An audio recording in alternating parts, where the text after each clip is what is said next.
Salut les co-créateurs, c'est Laurie pour mon jour numéro 50. Donc ça y est, je suis pile poil à la moitié de mon défi des 100 jours. Euh, donc la citation aujourd'hui, elle me parle. Ce qu'il y a de mieux avec le futur, c'est qu'il ne se révèle que jour après jour. Et finalement, c'est quelque chose là aussi que j'apprends à accepter. C'est de ne pas tout contrôler, de ne pas tout anticiper, de ne pas savoir comment les choses vont se passer, de l'accepter et d'avancer avec. Et finalement, les obstacles potentiels, c'est pas pour nous empêcher de vivre, mais c'est au contraire pour nous aider à avancer et à nous développer, à, ouais, à évoluer, pardon, à pas rester tel que l'on est.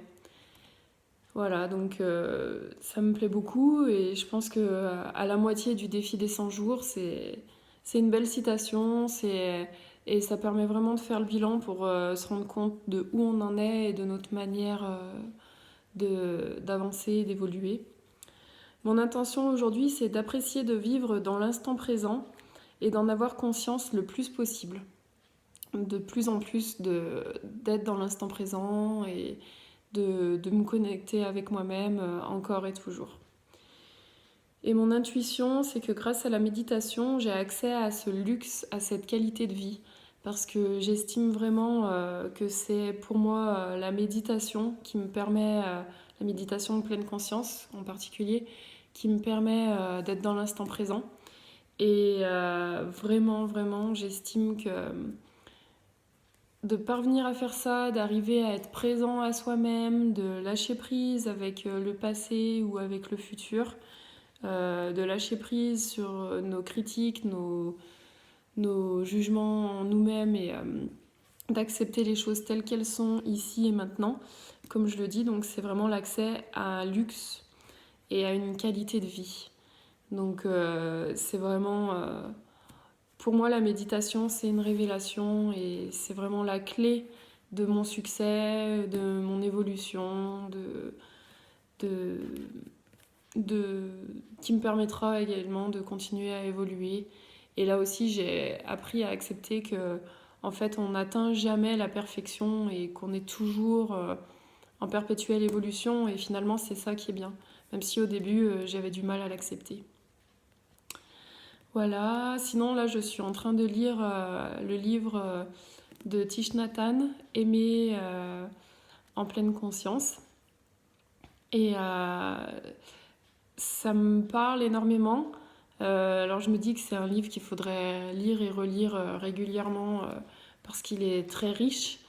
Mais en l'occurrence, là, un des derniers passages que je viens de lire et qui m'a vraiment parlé, c'est le fait que le bonheur, il réside, entre autres, dans le non-attachement et la non-peur. Le non-attachement aux choses, le fait d'accepter que les choses vont et viennent, qu'elles s'en vont, et les laisser partir. Et la non-peur pour le fait de, bah voilà, toutes nos peurs, tous nos blocages, les laisser partir.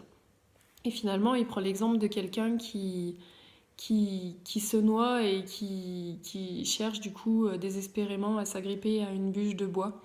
Et finalement, effectivement, on veut pas lâcher, on veut pas laisser partir les choses parce qu'on pense qu'on en a besoin pour se soutenir. Alors que clairement, quand on se noie, si on se calme et si on se met à faire la planche sur le dos et à ne plus bouger, ben on se met à flotter naturellement. Donc c'est vraiment un bel exemple qui m'a sauté aux yeux et enfin ouais, j'ai vraiment ressenti le côté se noyer, vouloir vraiment s'agripper, boire la tasse du coup, et par opposition le fait de se laisser porter par l'eau sans bouger. Et ça m'a parlé, et clairement je me suis dit bah oui, le non-attachement et la non-peur, c'est vraiment des choses qui permettent d'avancer et qui peuvent nous sauver.